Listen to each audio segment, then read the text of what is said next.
What's up guys, Houndish here, and today we're jumping in with a kind of unexpected update from Bungie, and this comes in the form of a new director's cut from Luke Smith. So this is a pretty curious one, and he jumps in really early to talk about some of the kind of philosophies and things that they want to tackle going into year 4 of the game. And a lot of that does revolve around seasons, but also Luke Smith talks about some of the updates and changes they're going to be making to the game inside of Season 10, and then things that they'll be doing to look at weapons moving forward, improvements to aspirational content, and more. So this video doesn't necessarily follow the typical kind of news update format, but if you want to avoid some heavy reading, then I'll be breaking down this particular director's cut article. So guys, I hope you enjoy the video as always, but otherwise let's get straight into it. It's worth me mentioning that the article will be linked down below if you want to give it a good read. But jumping straight into it, Luke Smith says, "The recent past is clear, loaded with learnings from the mistakes we make, and the future is fuzzy, hopeful, and unknown." As we read in last year's director's cut, we had made a number of changes to the game and wanted to give you all some insight as to why we made those changes. But each director's cut is a chance to acknowledge and own the learnings from the past, and give a glimpse at tomorrow. He says that this edition is arriving a little earlier in the development process for how we're thinking about year 4 and beyond. And while some of the changes the game needs are clear to us, there are others that we're still thinking about. Last summer's payload covered a wide range of topics that ended up touching on almost the whole game, but today's director's cut is going to look in depth at just a couple of topics. So how our philosophy on seasons is evolving, and the problems with weapons that lasts forever, with some additional quick hit topics at the end. And some of those quick hit topics that he mentions are things that they're going to be addressing or looking at in the game in the more immediate future. So initially, this isn't an update that we'll be getting, but he does talk about faction rallies. So he says lots of folks have been wondering if faction rallies will return, and we currently have no plans to bring back faction rallies. The reward gear hasn't been used that much, our character cast is growing too large, and crucially, faction rallies didn't drive a bunch of engagement with the game. That said, there are some sweet looks in that gear, and we're moving the faction rally armor to the legendary Engram reward pools in Season 10, alongside a few popular faction weapons. So there you go, a brief update right there. Bungie will be reintroducing some of the faction loot to actually drop in kind of world Engram pools. But currently there isn't a plan to update factions themselves, or to bring faction rallies back specifically. For Bright Engrams, they say for Season 10, we're doing away with Bright Engrams as purchasable items, and we want players to know what something costs before they buy it. Bright Engrams don't live up to that principle, so we no longer will be selling them on the Eververse store, although they will still appear on the free track of the Season Pass. So that's an interesting change. But also, new light, new intro. He says that the goals for New Light last year were about bringing new players into the universe and getting them into the core activities as quickly as possible. We dramatically underestimated how many new Guardians would wake up on the Cosmodrome, and we're going to improve the New Light entry this fall and flesh the starting experience in Destiny out.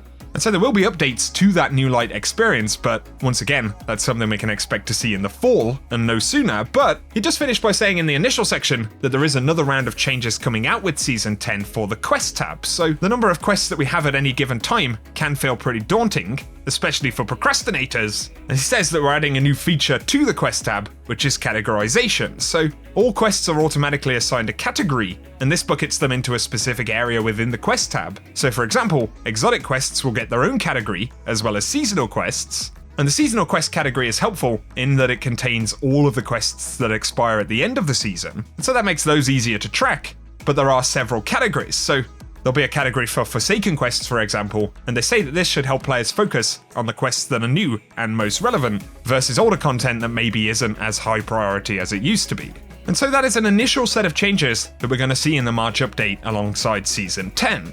But going back into the core of this update, Luke Smith says that when he came back from holiday this year, something about Destiny felt off to him. And he says Season 9 is, to me, the best winter season that we've had in Destiny 2, but something felt missing, and that missing element is what I think we need to focus on throughout 2020 and into 2021. So Aspiration is going to be that key focus.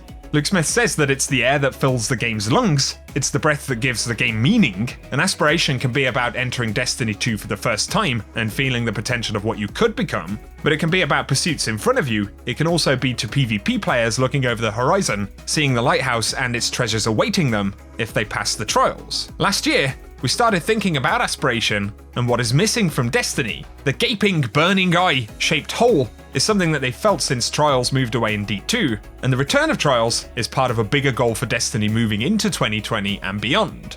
And so he says they need to refuel Aspiration in Destiny 2. And so in terms of things that have been working well, he says that seasonal narratives are starting to connect to one another, and the transition to Season 10, with the community getting involved by donating Fractaline, was a neat way to get players to start moving the world forward.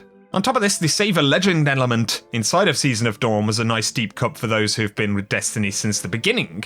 And also, Bungie believe that they're doing relatively well with the simplicity of leveling up Destiny's version of the Battle Pass. But it does add that on the other hand, we aren't delivering the feeling of an evolving world. Instead, we're delivering the feeling of ephemeral private activities and rewards that go away. The Forsaken Annual Pass had its share of challenges, but it also had this awesome property. If I stopped playing Destiny for a season, when I came back, there was still a bunch of rewards and activities that I could catch up on. And so he says what we're discussing now, and which is early enough that things could still change, is how we focus our efforts around seasons from a development standpoint. At the same time, they also want to try and create the moments that make memories, and that's while also balancing the amount of fear of missing out. And he says that this is a tricky balance because these elements don't connect neatly, and in many cases, they actually work against one another. But it does say broadly that this year's version of Seasons does have too much fear of missing out, and they want to fix that, and next year's Seasons will have less.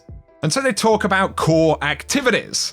They say core activities are the way that we think about a player's options and motivations in a given evening of Destiny. They're meant to be more evergreen, and it's usually something match-made and designed with replayability in mind, either from the properties of the activity itself, or from the rewards. And so they give the example of the Crucible or the Ordeal Nightfall. And they say ideally, core activities are convergence points for players' motivations. For example, wanting to maximize XP or chase awesome loot. And he says right now, seasonal activities like the Sundial compete with core activities. They have new rewards and award players powerful gear, but they don't provide a bunch of XP. And that's just one example of things that are missing.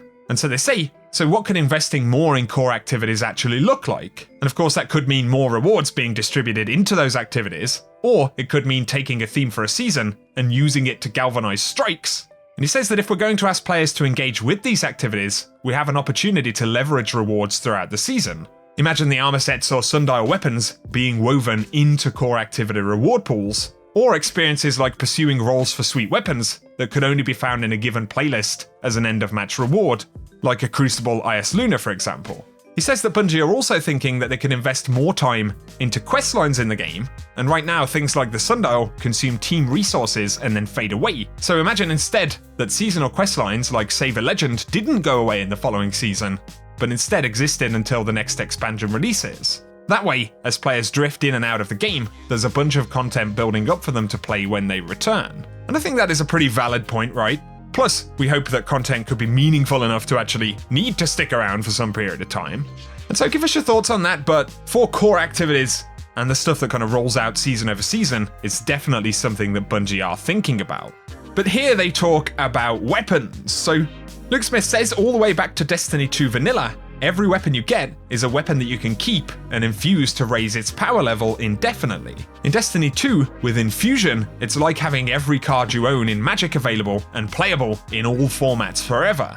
It passively creates power creep, which also means our teams need to spend more and more of their time retesting and supporting old stuff instead of making new stuff. He goes on to say that this isn't value, and it's actually the opposite of value, because it's work that we could be putting into making new stuff or improving old stuff. And so he says we've made a lot of Magic cards, and we want you to keep the ones that you love in the collection, and a bunch of those Magic cards could be playable around the world while free roaming, or in PvP formats, but where power matters or aspirational activities are involved, we're going to make some changes to legendary weapons. And they talk initially about acquiring a Fatebringer back in the Vault of Glass in Destiny 1. And Luke Smith says that it's pretty hard to cleave out that space in the current version of Destiny 2, and weapons that are supposed to come from Pinnacle activities like raids or trials don't really have a space to breathe. The answer can't be just to make them better, because that approach ends up with the Reckoning situation I described last year. Now we had Pinnacle Weapons, which were largely just talents that had exotic-esque capabilities in legendary clothing, and these weapons were typically the result of long pursuits, and when they arrive in your hands, sometimes they were pretty ludicrously strong. And so Luke Smith says in the world we're imagining, we'll have the space at the top end to create powerful legendary weapons, legendaries that are just better than other items in the classification. We're going to be able to do that because the design space for weapons will expand and contract over time. Items will enter the ecosystem, be able to be infused for some number of seasons, and beyond that, their power won't be able to be raised.